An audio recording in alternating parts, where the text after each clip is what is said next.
Hola amigos, and welcome back to my YouTube channel. My name is Emma, and today I am joined by my friend Jay Darkmoore.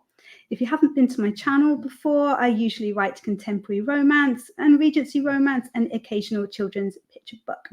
I've chosen to chat to Jay today because recently I published this book, I'd Rather Be Writing, and it's basically about how to create and perfect your author brand.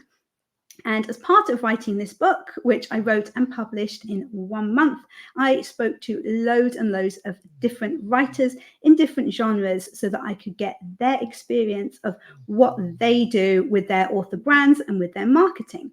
And one of the most interesting sections of the book actually comes from Jay, who writes kind of dark crime thrillers. And I just thought it would be very, very fun to have a little chat with him today, just because our brands are so very different. I mean, I've just realized the poor man, I've stuck pink around his name on here even. You know, everything about the Emma Bennet brand. It's friendly, it's light, it's approachable, it's pretty girly. So we're going to be dealing with the opposite today with Jay. Jay, thank you so much for joining me today. Would you be able to just do a little bit of an introduction to yourself and your books? You make me sound like I'm an absolute psychopath, and I love Oh, that. you are? I thought that was a given. I know, but don't tell everybody else. I don't lack empathy. You do. So yeah, okay, cool. It's one of those. It's like such a simple question. Tell me about yourself, but it's like, wow, where do I start? I know, it's So the worst. so my name is Jay Darkmoore. I write thrillers with the safety off. No trigger warnings, no kind of warnings whatsoever in relation to my stories. My stories are, breakneck twists, and the pages will cut your fingers. The story's that sharp. So when I think of my author brand, um, I really like writing thrillers. I really like reading thrillers, and I really like reading horror stories. And I always found them like the more time's gone on, just the more, I don't know, kind of samey they become. I found a lot of the indie books were really the ones that pushed the kind of boat, and then the indie ones were generally picked up by the mainstream publishers once they've gained a bit of notoriety. Mm-hmm. So I found that a lot of traditionally published books, a lot of books what you could just go out there and buy, were very tame, and the plots were predictable, the twists were predictable, the monsters weren't like, it wasn't gory enough. You know what I mean? Like maybe it's just me, I'm just a little bit odd. Um, but I started writing in 2019. I started writing my debut novel called The Space Between Heaven and Hell, and The Space Between Heaven and Hell was based off one interaction I had with a man who I would describe as a very nasty, horrible person. I would say a narcissist, like a narcissist, but I'm not a psychologist. But everything what I know about narcissism, I would definitely say he would fit the criteria. But to be honest, I was in the position where I was telling this person what to do, and he didn't like that. And that's a typical thing of kind of personality, where if you tell them to do something, they will just explode in a rage, and that's definitely what happened. So in order for me to vent my anger to this person, I then wrote a murder mystery about his demise.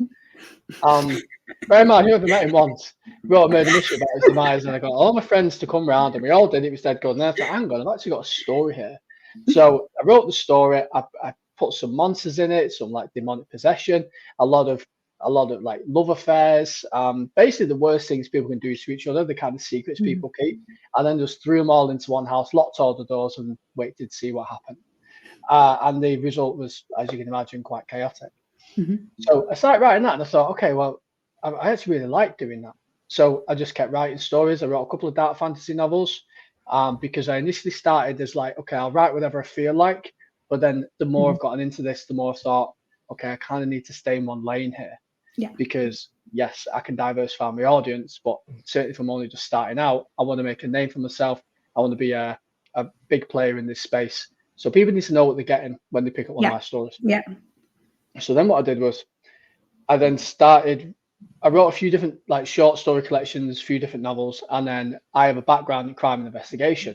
And I thought, well, why don't I write about that? So I started writing about, I wrote my first crime novel, which was called Detective Lord Warburton series, and the first novel is called Left for Dead. From there, I've then been, the fifth book in that series is coming out, and that series has taken me from, say, just starting out to like way up here. where, you know, they sell really regularly. It's the one what's managed to get me the following I've managed to attain so far. And yeah, I love what I do. And it's not just about being at the keyboard and writing. It's not just about being sat in front of the computer. It's a lot more than that. It's cultivating an audience. It's newsletter writing. It's creating content online. It's videos. It's finding content to talk about. It's how do you convey that content. It's how do you structure that content. What's your author voice? And there's so many different things what I've learned in the really short space of time of doing this, just over 4 years, really, which has managed to really teach me so much. So yeah, and I can't imagine really doing anything else. I love doing this, and my partner often says to me, like, you need to calm down, like you're at the computer again, or you're creating content. Or she'll walk in one day and I'll be there in a suit and a tie just recording a reel in the kitchen, and she doesn't even ask anymore. Like I said to her the other day, I picked up my ring light and I said, I'm just going in the bathroom with this, and she was like, I'm not even asking. Don't want to know.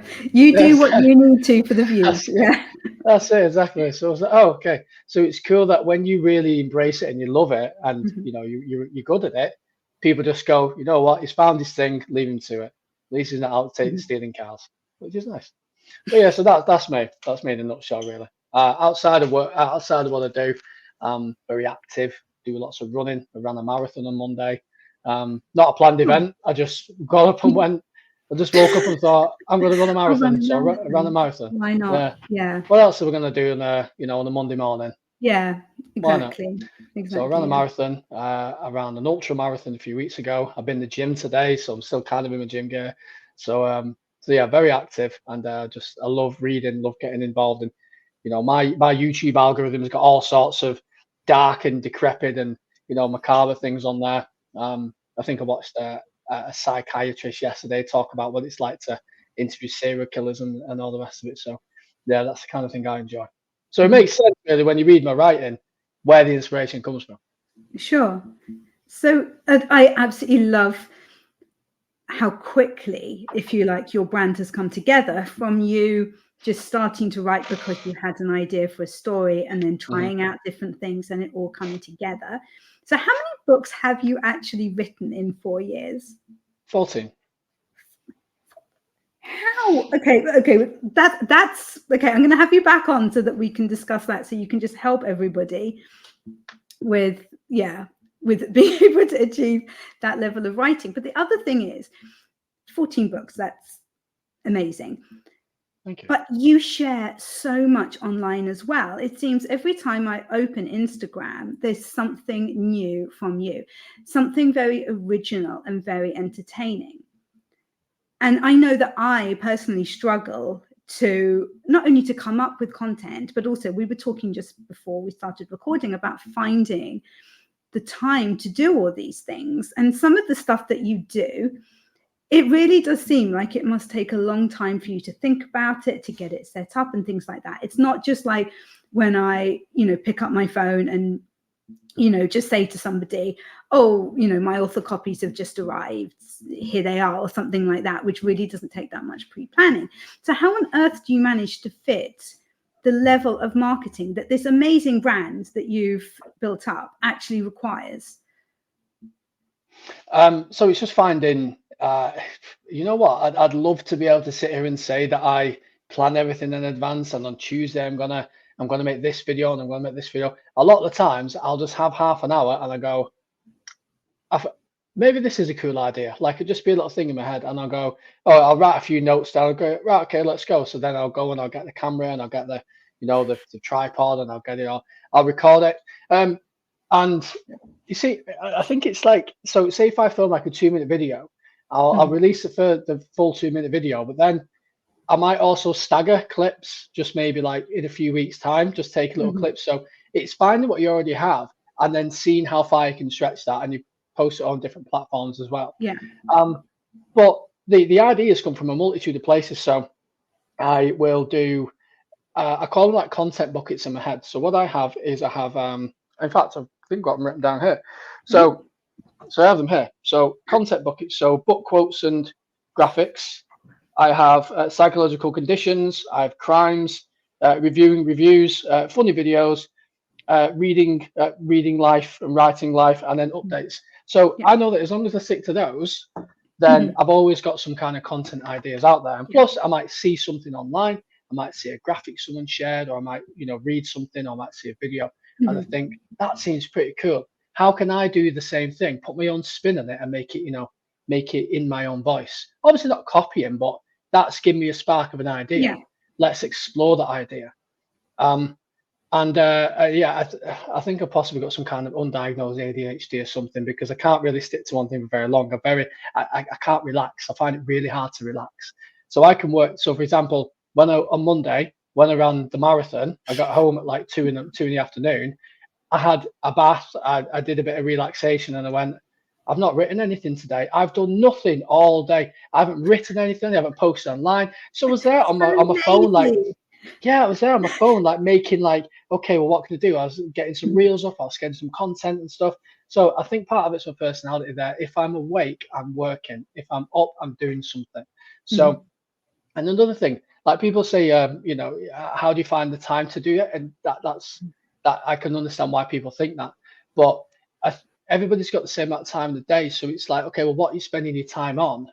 And I did like an interesting experiment a little while ago. Was I just tracked how long I actually spend on my phone, and it was like 3-4 hours a day, like just sat there looking at your phone.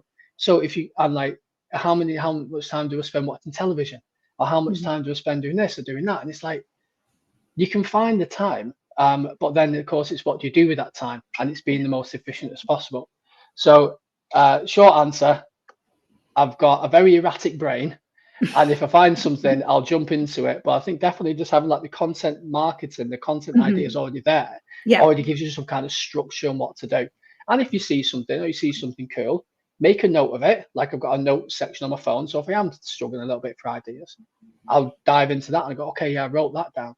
But then what I'll also do, say if I have like a free day or like a free afternoon, I'll just make loads and loads of content, loads of videos, loads of graphics, and then I'll schedule them to then come through like for the rest of the week, every few days, because yeah, it can absolutely seem like I'm constantly creating and stuff, but chances are I probably just had one day of just like a mad creativity day, and then I've just scheduled them throughout the week, so that seems to help as well.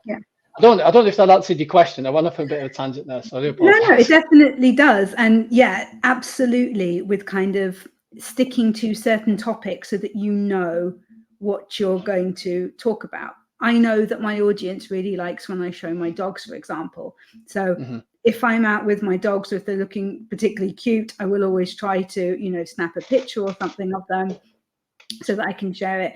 Similarly, they love cake and stuff. So if I'm out somewhere and I'm having cake, I would take a picture of the cake. Just silly things like that I just know it'll look nice on the Instagram feed. I know it'll maybe get a little bit of engagement. People enjoy it. And it's part of my brand, as well as obviously talking about my writing, what I'm actually up to as an author, what I'm reading and stuff like that. But what really comes across with everything that you do is it's almost like you give that little bit extra. A great example of this is I saw something that you did. It must have been, I think it was actually before I got in touch with you for you to ask you to do your bit for the book. And you were packaging up a book to send to a reader, I think. I'm not sure whether they won it or whether they can order the books directly through you. Or something like that. But can you kind of just go through the process of what you do when you send out a book, because it's brilliant. So I know the video you're talking about, and this particular reader, I can't remember how it came about. I said I just did one. I was thinking, okay, like everyone does book unboxing videos. It was one of these actually, one of these case file books here, and people can order that from a website. They can order directly from me. It's either way you can get one. And I did a video of just me sat there, just like, doing it is fine, it's fine, it's fine. Got like a bit of traction and stuff. And thought, I don't want to just keep doing that video. Like, it's boring. Just keep doing it again and again and again. How can I make it different? How can I make it stick in people's minds? How can I piss people off? I was like, right, okay, that's a lot of motivation for what I do.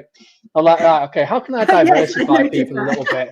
How can I maybe rub people up the wrong way a little bit? Like, because I want to find my people. I don't just want to appeal to everybody. You want to be memorable. Hmm. And whether people think, Yep. no, sod him, I'm never going to read any of his story because he swears too much or is an arsehole, that's fine. You probably won't like my books anyway. But then you attract people who go, oh, this guy swears quite a bit. He's a bit tongue in cheek, and I like his stories. All right, great. Yeah. So what happened was I was like, okay, what do I do? So I made a book box, basically making it up, and I was just like, right, I'm just going to swear. I'm just going to make it so aggressive. And someone commented saying, if I buy one, will you do that for me? I was like, absolutely, I will do that for you. So I was like, right, okay. And it was funny because then she did a book unboxing video of her going, look at all this shit he sent me. It's a load of crap. It's Yeah. terrible. It's this, it's that. It was actually fantastic. So, but because of the brand and because of your voice, you then built that connection with that person. Because then not only have they found you, they like you, so that they like you Yep. in of what you've done, and they trust you in that if you buy this story, if you buy this product off me, then you're going to do it in a way that they enjoy, and then they're going to reciprocate that by then doing that. And if it was just a simple book unboxing, then people, okay, we've seen 50 of those today, but okay, but this one stands out a bit more. And why? Yeah. Because it diversifies opinion a little bit. So that was the story behind that one. And if anyone wants to buy one and anyone wants me to swear at them while I'm doing it, then by all means, Yeah. send He's always me a happy to message. I do don't mind. Yeah, because yeah, you've got. I mean, you can see in the background. There's like the bloody hands that you've put on it. What was it? Is that paint? I can't remember what it is that you use for the. It's the blood of a goat. It's not really the blood of a goat. No, don't be disgusting. Come on. It's not that. No, I tried a few different recipes. It is paint, but it looks more realistic. Yeah, yeah. I keep getting one sent through from customs. Actually, I keep trying to send it to someone, and they keep sending it back. So with that, like I did a video saying when you have to specify what kind of blood what animal the blood came from. Obviously, it's not like I'm not killing things, but yeah, but that's again just like making content and stuff. Like, how can you just be a little bit funny, just a bit different? Yeah. And again, that just is one of those things that just comes to you in the moment. Like I said, I'd love to be able to sit down and write down all different content I'm going to make. But as long as I have like a rough guide, I like that freedom of just being able to go, you know what, I'm going to do this. And plus, I look at, say, posts and engagement, which has gotten quite a lot of likes and views and, comments. And I'll go, okay, well, what did I do there? And I'll try and replicate it. And then you just keep trying to do that and just keep improving. Yeah. I think what's quite difficult is, for me, I'm an author first, and I'm a content creator or a YouTuber or whatever you want to refer to it as, very much second. And I think it's interesting to see how some authors make that divide. If you like, how do you think that divides for you? I mean, obviously you write an awful lot, but you're an author very much primarily, would you say? Yeah, definitely. Yeah. Without the stories, you can't market it. You can't create the content around. So the book's got to come first, and the book's the hardest part. And what you find a lot of writers will do is they'll go, oh, I'll park that book for now because I'm in a tough stage, and I'll just make loads of content around it. And that can serve a way, because yes, okay, you can create buzz for the book, you can share little things about book, but you still need to write the book. Like, you still need to create it. But with me, I always set time out for every task, and I overload myself sometimes. I need to get better at just giving myself a bit more time to just, take a breath. I try and do everything all at once. So what I'll do is I'll maybe have a word count in mind, like, I don't know, 2,000 words or 1,500 words or something in a day. I'll be like, right, okay, that's what I've got to do that day. And once that's done, it's okay, cool, tick, right, that's the writing done. Or I'll do some editing, cool, that's that bit done. Right, now I've got, I don't know, 3 hours. What do I do? Okay, I've got to do X, Y, and Z. So it's not necessarily I'm a writer or a content creator. I find the content creation is part of the writing, because it's less of one or the other, and both are the same thing. When you look at a percentage, I'd say it's like 60-40, like 60% writing, 40% creation. So it's that's what I'd say. I wouldn't say like I'm an author and then a content creator. I'd say I'm all of it, but just I focus on this much more at some point. Because sometimes when the book's waiting to come out, I'm not necessarily writing anything new. Maybe I'll have a couple of weeks off the actual writing side, and I'll just focus. Okay, well, let's get loads of things scheduled. Let's get loads of content and start making a load of buzz, because then you trade one problem for another, don't you? So okay, now you've written the book. Now you need to promote it, and now you need to talk to your art team. Now you need to talk to your street team.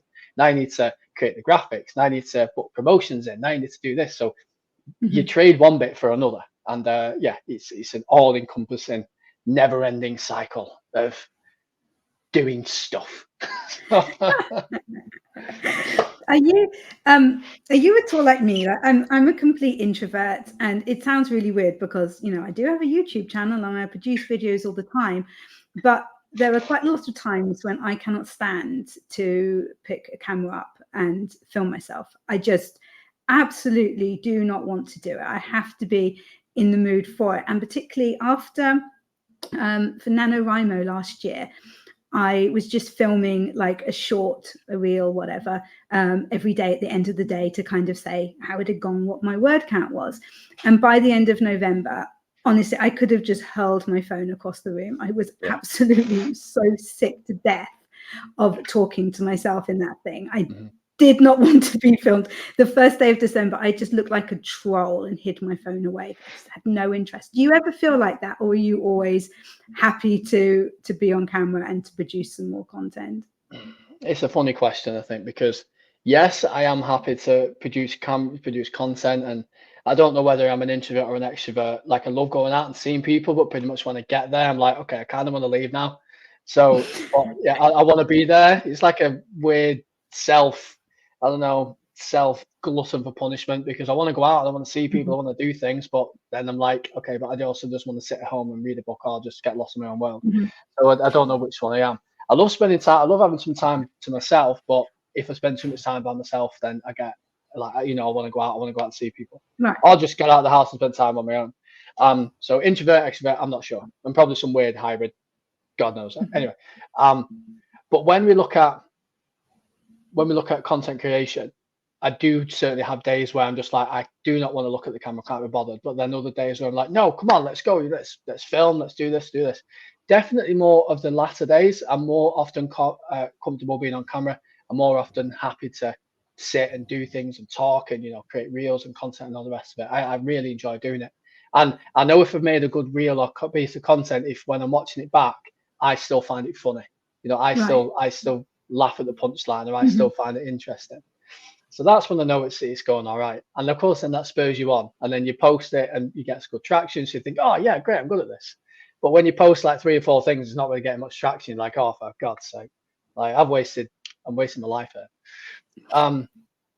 But I do definitely have days where I get to the end of the day and my phone's been like, this notification, that notification, this email. I'm just like, go away, and just want to throw it. So what I've started doing is pretty much most of the day, because I did it once. I just left my phone on the side and just I put it on. I normally have it on silent, but I put it on like not silent. I don't even know what that's called anymore, because your phone's always on silent. Yeah. But I put it on loud.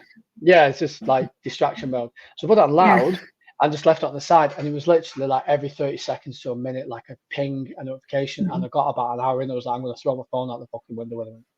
So what I do is I generally put on like do not disturb on the phone. So then I go to the phone doesn't go to me. Obviously, certain people can get through in case it's an emergency, but I find that definitely helps with the not having to be on your phone all the time. Because as much as we want to be away doing other things, the phones are addictive. They're designed to be addictive. Social media is designed to be addictive. So we find ourselves being controlled by the phone rather than us controlling our own time when we decide to go on the phone.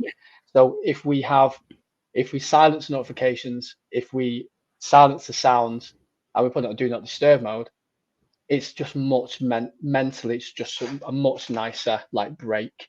So so yeah, I definitely do have days like that, but I've learned how to control it and discipline and mitigate it 100%. But I completely understand where you're coming from, where you just like, I just want to throw my phone out the window, and that, and I'm done with it. Because you very much, I imagine, do kind of everything yourself, in terms of, I mean, how much input do you have into your cover design and things like that? No, I don't do my covers myself. I know my strengths, and graphic design is not one of them. I keep saying I'm going to learn Adobe. I keep saying I'm going to learn Photoshop. I probably will one day, but right now I'm like, okay, I know a guy who's more than happy to do it, and I'm like, great, we agree a price, and he makes great covers. I've actually changed my cover designer a couple of times. When I first had my cover designer, yeah, he was good, but he was expensive for what I was getting, and it wasn't particularly talented. It could probably quite easily be replicable.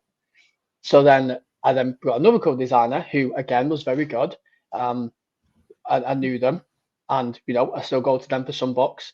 But definitely my last couple of books, what I've done has been by one particular person, and is currently doing my 5th book in my crime series, and the cover looks awesome. It's not even finished yet, and it looks awesome. So I'm like, right, amazing. If writers want to do their own cover design, that's absolutely fine. It's something I don't really advocate. You know, you're the writer, not the designer, and other people might see something which you would have never thought of, because that's what they do. They create covers. But personally, I don't do it. I just get someone else to do it, because it's also one less thing I've got to do, and they've got plenty to do anyway. So if someone else can do it for me, amazing, and they can do a better job than I can, amazing. So yeah, that's where I am. With editing, I will self-edit up until a point, and then I'll go, okay, well, now it needs fresh eyes on it. So what I normally do is I'll write the story, I'll then edit it, I'll then send it to a beta reader. Beta reader gives me feedback, I'll edit it again, send it to an editor. Editor sends me feedback, I'll edit it again, and then I do a read aloud edit, so I listen to it, and then I send it to ARC readers. And if there's any last minute tweaks what ARC readers point out before publication, I'll then edit it again. So yeah, it goes through about 6-7 rounds of editing. And then you find that there's still a typo somewhere. Someone will still point one out. Someone will still say, someone will go like, oh, 2 stars, grammar and typo errors. I'm like, oh, how? The amount of people that have read this book and no one's picked it up. I've got software run through it. I've got all sorts of it. I know. But that, you know, okay, so the people who put it in the review, that's like, ugh. But isn't it just so lovely when someone takes the time to get in touch with you and says, like, oh, on page 36, you know, there's a spelling mistake or something like that. I just think that's so sweet when somebody reaches out and says that, and it's so helpful. And if you are self-publishing, what is amazing is that you can just go and change that file so quickly. And upload it. What was really frustrating for me at one point was I was with a publisher who they really were not very good at all. They didn't do a good job, and there were so many mistakes, it turns out, in this book. And people were getting in touch with me and saying to me, and I was then forwarding this information onto the publishers, and they weren't doing anything. And it's like, you know, I've published books myself. I know how easy it is to change these files. Like, come on. Yeah. You know, this is not days of work or anything. It's so easy to do, and it doesn't look professional if there are mistakes in it. There will always be mistakes, of course there are. You know, as you say, you can go through it so many times, but you know, the fact that they weren't changing those was a major red flag. But going back to covers, because we have deviated, the cover is just so important to your brand. And I imagine because you've been working with the same cover designer for a while, particularly with your series, it's pretty much a case of saying, okay, this is number whatever in the series, it's the same characters, this time they're blah, blah, blah. Like, tell me what you've got. And they know very much what you're going to want and what will fit with your brand. So that's really nice for you. In the case of with my books, which are with my publisher, they do an absolutely amazing job. Something they've done recently, though, is change the kind of look and feel of the brand a little bit. So the first books I had out with them, the first 5, were very kind of pretty and girly and everything. They're lovely covers. I really liked the covers. But the last few, they've made much more sort of like rom-com. They're really playing on the fact that there is some comedy in them, and this kind of cover is very popular at the moment with that genre, and that's completely great. As an author, it does kind of make me think, though, like, oh, so my covers have changed a little bit. Is there anything that I need to change in my own branding to fit with that? Because, you know, my website, for example, is kind of there's lots of pale blue on there, for example, and that fitted with the old covers. Whereas the new books that are coming out, you've got these very bold, oranges and purples and things like that. And it does kind of make you think, well, this is what I was going with, and I understand why they're doing this, and I think it fits the stories, and great in terms of getting readers. But do I then need to tweak what I'm doing? Whereas what's fantastic for you is you're completely in charge of every aspect of it. And if you want to change your covers, you can. And if you don't want to, then don't, I have changed covers before. I would say I've changed some of the older covers more to reflect the newer kind of branding. Like I said at the start, like branding and marketing wasn't really something I kind of looked into very much. I just went, oh, that's a cool cover, I released that. Oh, that's cool graphic, I released that, without really any idea of like color scheme and stuff. It's frustrating though, like you say, if you build up a brand and then the publisher are going, oh, actually we're going to go this direction with it. Well, you're like, okay, but what do we do about my social media? What do we do about my next books that come out? What do we do about my author voice, my graphics, my website? Like, because so you're like, okay, that's really nice of you to decide to do that, but you kind of do me in a little bit. Well, I figured they're probably right. They know the publishing industry. They do a fantastic job. But yeah, it is just a bit like, oh, do I then need to change the other things that I'm doing, to make sure that I properly reflect the colors? My brand's further complicated, of course, by having a YouTube channel, which is very much for writers, whereas my books are very much for readers, of course. So my brand is kind of split that way as well, which makes it a little tricky. Whereas I think like most of your content is for readers, isn't it, from what I've seen? Yeah, so I've gone through quite a transformation initially. So I started writing the horror stuff, and then I thought, okay, I'm going to do a YouTube channel, and I'm going to talk to writers about how to write, and very similar to what you do.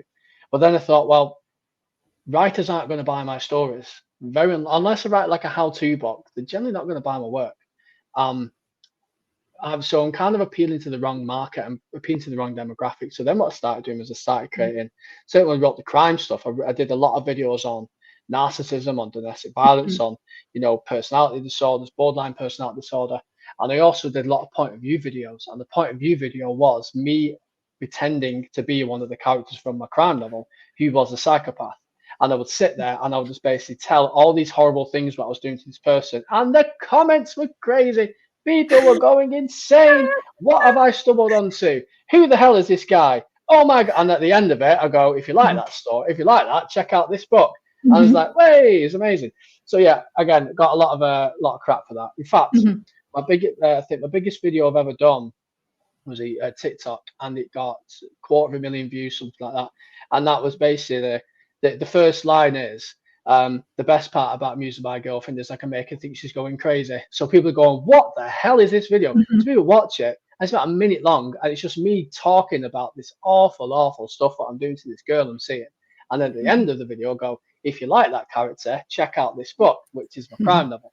And people but again, because people were commenting on it, or it upset people, or people going, this is really interesting.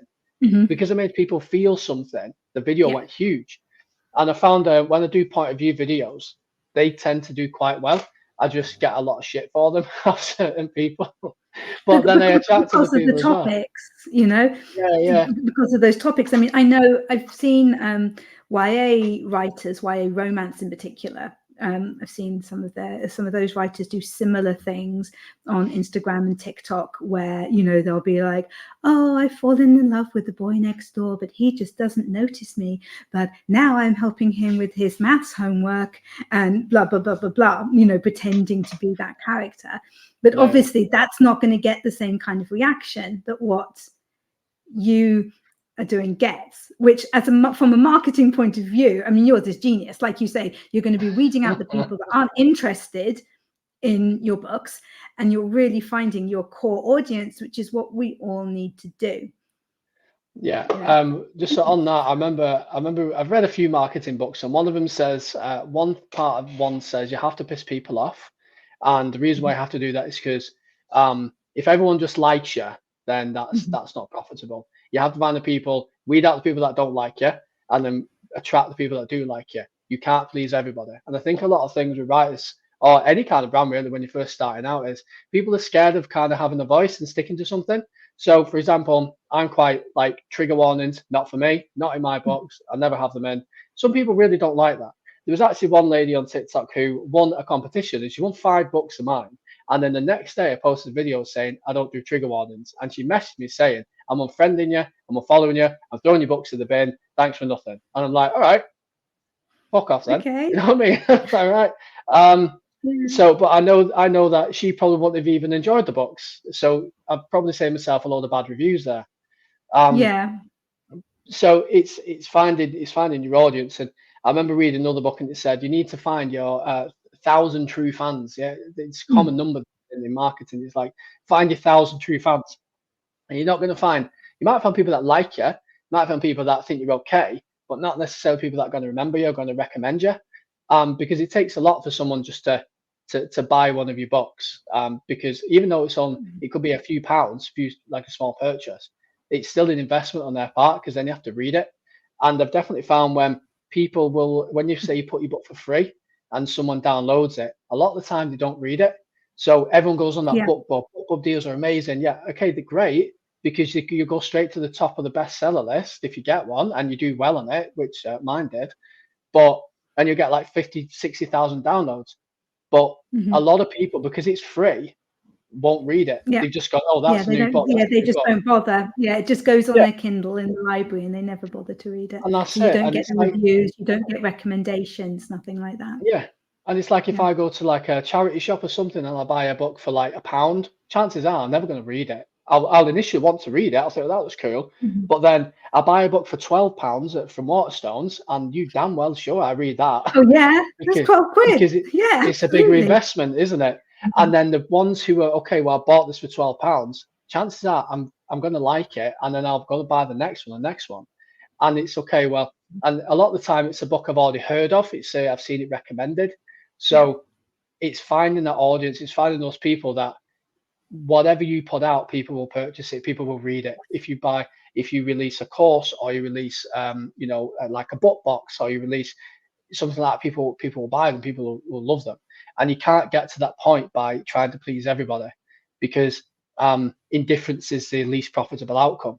So this is the reason why I talk about these kind of contentious topics, because I know that it will resonate with something.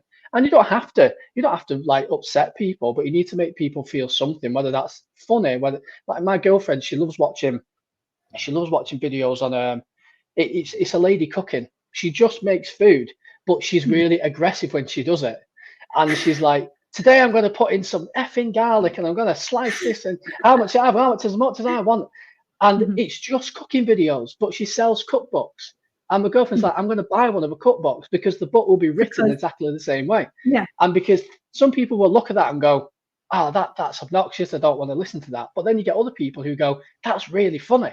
I really like that. I love this person. And, they've never even tasted one of her meals. The meals might be terrible, but they really like the person. Yeah, she's got the personality. You're invested in her. Therefore, she brings out a cookbook. You're going to want to buy that cookbook. Absolutely. Just on a final note before we finish here, I just wanted to talk about how frustrating it is with all of these marketing efforts and branding that we do and things like that. Just how frustrating it is that it's so hard to tell sometimes what actually works. So you can spend ages making a video or making graphics or something like that, and it might get good engagement or whatever, but you can't actually tell whether that then leads on to book sales so often. And isn't that just the most frustrating thing in the world, not to know? Yeah, definitely. Because I've got a friend who works in marketing and she got really high up in her work and she runs her own business now. And she said, like, okay, so you get a sale from Amazon. Where did that come from? I'm like, I have no idea. Amazon don't share that with you. No idea. And she'll go, okay. And I wake up and I've made like, a few extra sales for that day, like a bit of a spike. And I'm like, where's that come from? Is it because of this video posted? Like, is it because of this? Because this? No, they won't tell you that.